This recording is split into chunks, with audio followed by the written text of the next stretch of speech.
Well, there's a great question in the comments the other day asking about what specialized tools do I need to get into model railroading or model railways. Well, not a lot. Several of these workbenches kicking around, and every top drawer is just full of all kinds of tools. Nut spinners. There's a hole punch when I eat too many potatoes and need to make another hole in my belt. There's a hacksaw, spare blades, all kinds of things. Bit of a mess in here, but yes, let me just show you some things. Now I'm down at the station build, and this is the top drawer. There's always a top drawer, isn't there? Top drawer. These are the tools I use all day, every day. So let's go through them. What have I got in there? Well, remember I broke my knife. I ordered 3 of them. And I've got some spare blades. What else is in here? There's a crimp tool. I do use that from time to time. My very favorite wire stripper. But none of this in here, other than the tweezers, I'll bring those out with me. Nothing really in here is essential. So we'll close it.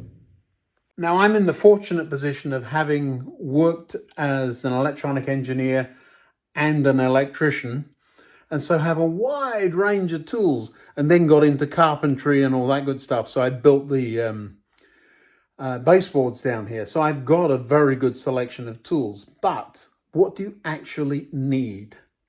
A good drill. All of my tools are DeWalt. Not because I particularly love them, but because they all work together. They're all interchangeable. Key features in a battery drill: learn how to use the clutch. And what I'm talking about is when you're putting a screw in and you hear that brrrr, that's the clutch, not the head of the screw being torn to pieces. I'll put the camera on the tripod and show you what I mean. So if I'm putting a screw in with this Phillips or crosshead, I've got this thing set all the way down at 4, so between 3 and 5, and so I show you I can hold that and stop it turning. So it's not going to be putting massive force on the end of that. I certainly wouldn't be able to stall the clutch if it were wound up all the way to 15 or hammer drill. There's even a hammer drill setting.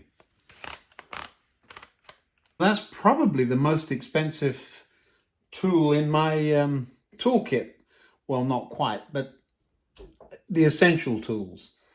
Get a good one. Last a lifetime. I've had this one for, I don't know, 15 years or something like that. I dropped it off a ladder, broke it. They replace it. So yeah, love it. Now, these will come in no particular order, but I think one of the most important things is a good light. You got to be able to see what you're doing. Now, since we're down here, this is a fairly recent acquisition for me, but this is total godsend. These things are wonderful. They move around, they're magnetic. Yeah, costs about $20 or something. I don't know. I'll put a link in the description for that one. A multimeter. Why on earth do you need a multimeter? Well, you can measure your resistors. This one will do capacitance too. And you can see if there are volts there. Now, this is kind of an expensive, fancy one. Get something that's a little bit rugged that actually is going to last. They come in all shapes and sizes. Here's another one. It's called a claw or clamp meter. You can clamp it onto cables, or a cable running through there, and it'll tell you how much current it's drawing. But it still does the basics. It has amps, volts, and resistance. Apparently this one measures temperature as well, but I've never used it for that. It does measure frequency, and I have used it a number of times for that when I've been working on generators. Little bit expensive, don't recommend. Another meter in here. Let me open it. One-handed. There we go. Simple meter. I think this one costs under $20. I've had it years, hardly ever use it. It's in my general tool bag, so if I'm ever out working, I've at least got one with me. This one here was probably 10 or 20 times the price. Does all kinds of wonderful things. It's a copy of what's called a fluke. Fluke is the brand that everybody in the industry wants. I wasn't prepared to pay that kind of money, and so got this one instead. But this would work just as well for the average modeler. A hobby vise sits at the end of the bench. These are dime a dozen. I don't use it a great deal. I prefer to go into the garage if I'm going to make that kind of a mess. But yeah, a vise is handy. I wouldn't call it essential. This, however, is essential. It's a soldering iron. Weller is about as good as it gets. Adjustable temperature. This one switches off on its own if I forget to do so. And this is what the soldering iron stand looks like. Replacement sponge. These are wet. That's where I wipe, and so lots of little bits of old solder there. I do have a couple of extra tips. I've got a set of them somewhere else. Rarely change them. You've seen me use the same tip for just about everything. But a good soldering iron. While I'm here, test track. You just need a piece of test track. I have a test locomotive too, which is a luxury. But test track. You need a piece of track that you can put on the bench to try things out. Tweezers, metal tweezers. I have plastic tweezers as well. Rarely use them. Pliers, point nose pliers. These are not a great pair. This is, I have an excellent set of electrical tools which I don't bring down here. These are good. Good pair of side cutters.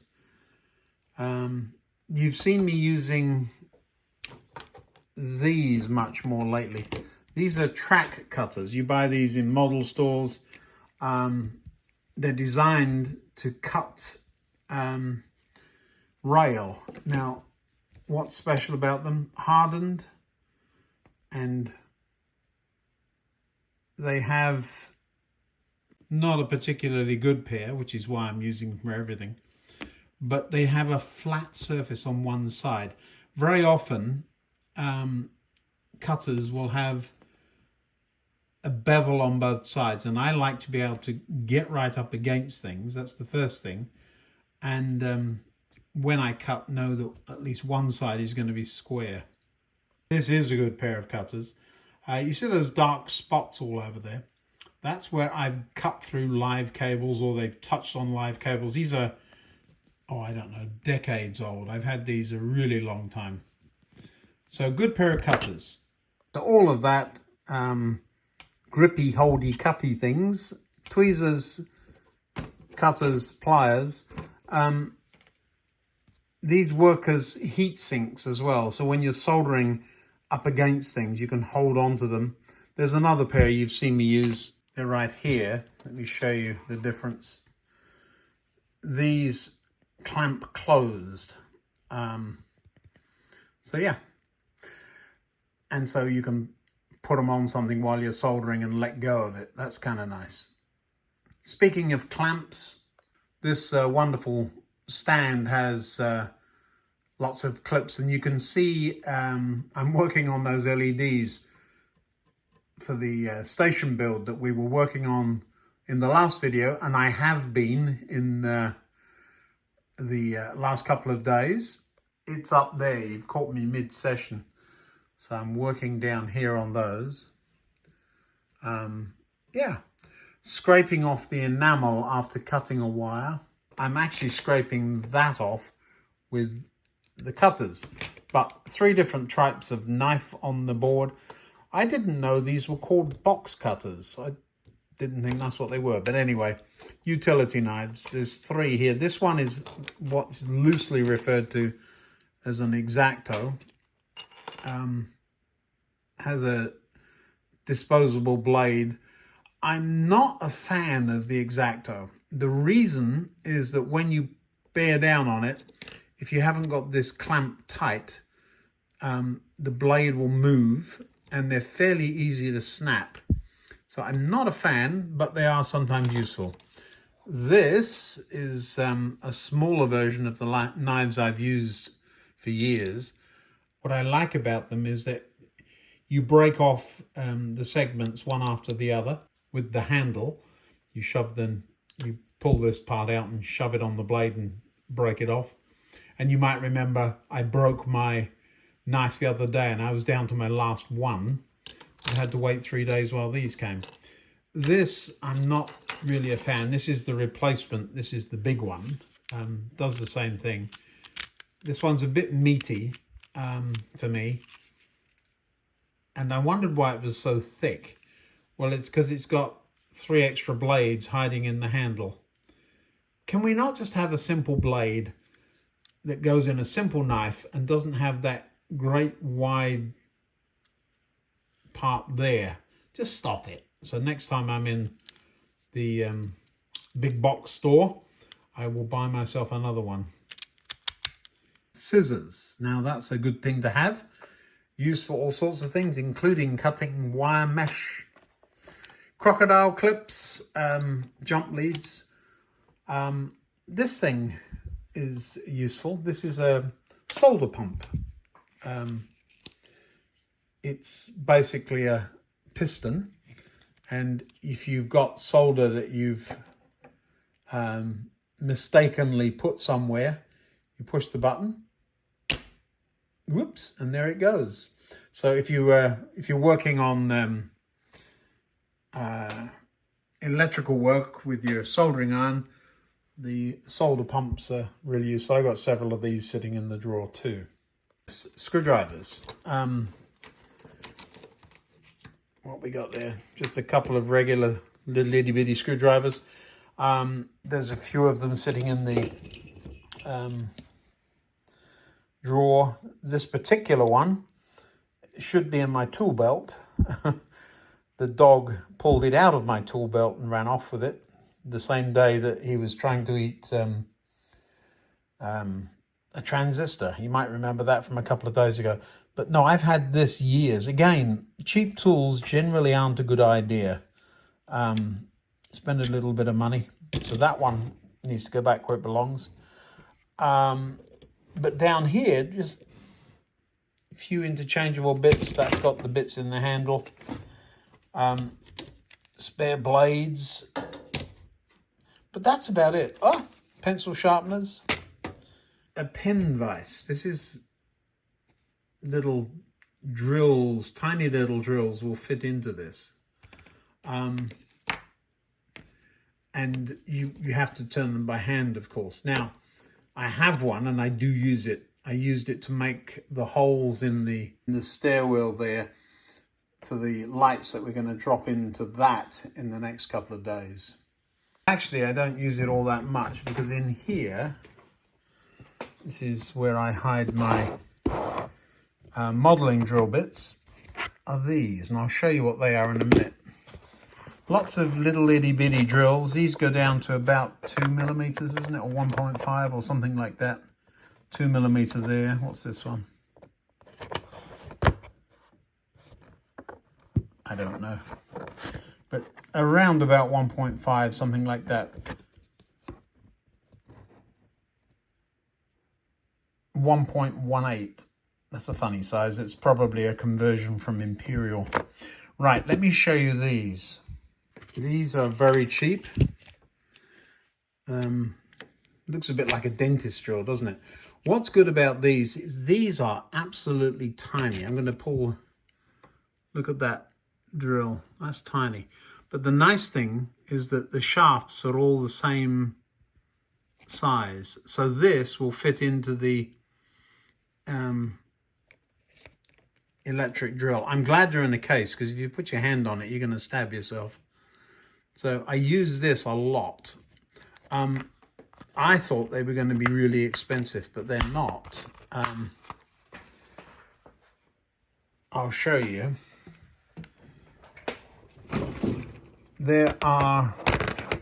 I've talked about them before, I think, but there are 5 sets of, how many's in there? 10, so it's 50 drills. Very cheap. So how do you find them? Well, this stuff you've seen me use, it's fiberglass, essentially, and used to be Bakelite. It isn't anything of the sort anymore.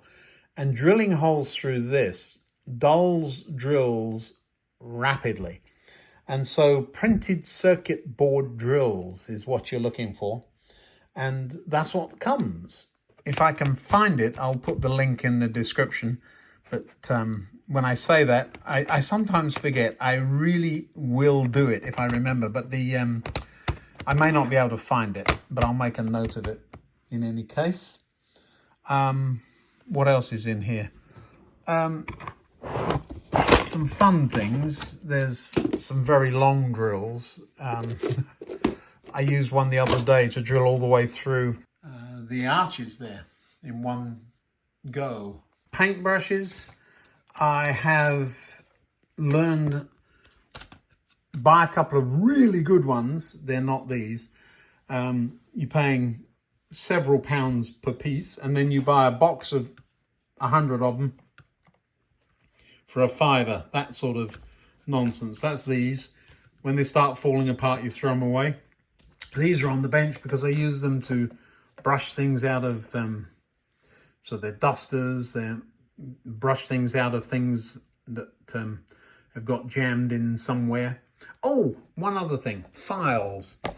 You don't need a whole set like this. There's the 2 that I found this in the other drawer. Just need 1 or 2 that you use all the time.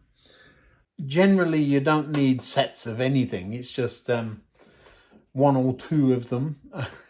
I remember there's a whole set that these X-Acto knives. There's somebody bought me a set of them. It had every kind of weird shaped blade you can imagine, but I've only ever used one. I tend to use the Draftsman's edge. Simply has a piece of cork on the bottom, so you push down it. Whoops! You push down on it. It doesn't slide all over the place. It's even there. Where if it was up the other way, it would. I like my fingers, and I don't like these things coming in contact with them. So a bit of cork on the bottom. That, if you don't know what it is, I'll leave it there for a minute or 2 and see if you can guess. It goes with the Weller. Let me show you how it works. The end of this bit right now is a bit icky. And if I take it over there and jam it in there, it'll come out nice and shiny. It's hard to see, but it's a soldering iron bit cleaner. Typically, I use it only when I've had little mishap. So if I get plastic on the end of the soldering iron, that's where I go to, and it scrapes it all off. So it's really nothing more than swarf. Solder. Now I go through this stuff quickly. Hello. You come to see the toolbox, have you? Hello. Funny old dog. Is it bedtime? Is that what you're coming to tell me? Well, that's the solder I'm using. This is the new roll. You can read what it says on there. Let's see what it says on the other one. Yeah. Order code will be irrelevant. This is from Maplin. So this is an old roll, but I had several of them. What size is this? 1 millimeter. What size is this? So I use the 1 millimeter solder. You can get it in a little plastic tube. I go through it so quickly that we don't do that. Well, it's a bit of a messy old workbench right now, but I did get all the tools out so you could see them. It's always a mess. I clean it up when I finish a project, and then we start all over again, making another new mess. Now these things are expensive, but well worth it if you can afford it. I have, what's in here? All my electronic bits and pieces. So that one's all the LEDs are in that drawer. There's a dog blanket down there. Tapes and storage in that one. Project boxes and so on. Now, quite why I've got fuses and people in one space is kind of interesting. These are a good idea. These tubs that just sit in there, keep everything reasonably tidy. This is a video that's coming. These are the HO figures that you can buy. They really don't look very good, but when they're inside a carriage, they're just people going by very quickly. I like them because they're slightly smaller and you can actually get a bum per seat, where you can't often with the 00 versions. So that's that side. And then this side where the bench is, there's a smaller under the counter cabinet. Top drawer, tools. Next drawer down, it's where I keep my meter or meters. A lot of heat shrink tubing in there. That's that knife set I was talking to you about just a minute ago. Look at all those blades. They've been in there years. I do use the knives from time to time. There was a pair of tweezers in there. They've long gone. But yeah, it sits there, but there's a few extra blades in there. But no, I do not use the majority of the blades, but it's there. And then the bottom drawer is where I keep glues. I like them down low in case they spill. There's a few notepads there, and then a couple of boxes of wire. There's one up on the bench right now. I'll show you these. You just pull it out and they're in there on spools. That one goes that way, this one that way. So when you pull them, I think I've run out of red. Must get another roll. But yeah, I have connector wire basically sitting in the drawers. A Dremel. You haven't seen me show you a Dremel. I have one. It's in the other toolbox. I don't use it a great deal. I don't like them. Just never have. Clamps and clips. That's the last thing. A mini clamp. Now, if I snap that shut, it would shatter. These are cheap and nasty. They're in the bottom drawer here behind me. It was full once. It's down to about half. I need to probably order some more. Clothes pegs work just as well, mostly. But yes, clamps, and they're always all over the place. Blocks of wood. I said it was the last thing. One more. Blocks of wood. The Y behind the what. See that dimple there? That's where I've drilled through a project into it. I do not want to be putting drills into my workbench. So a few blocks of wood at easy reach, so you don't say, oh, just this once, and then put a hole in your desk. Well, that's it. You've seen the mess and the muddle, and you've had a look inside my toolbox. Hey, thanks for watching. See you next time.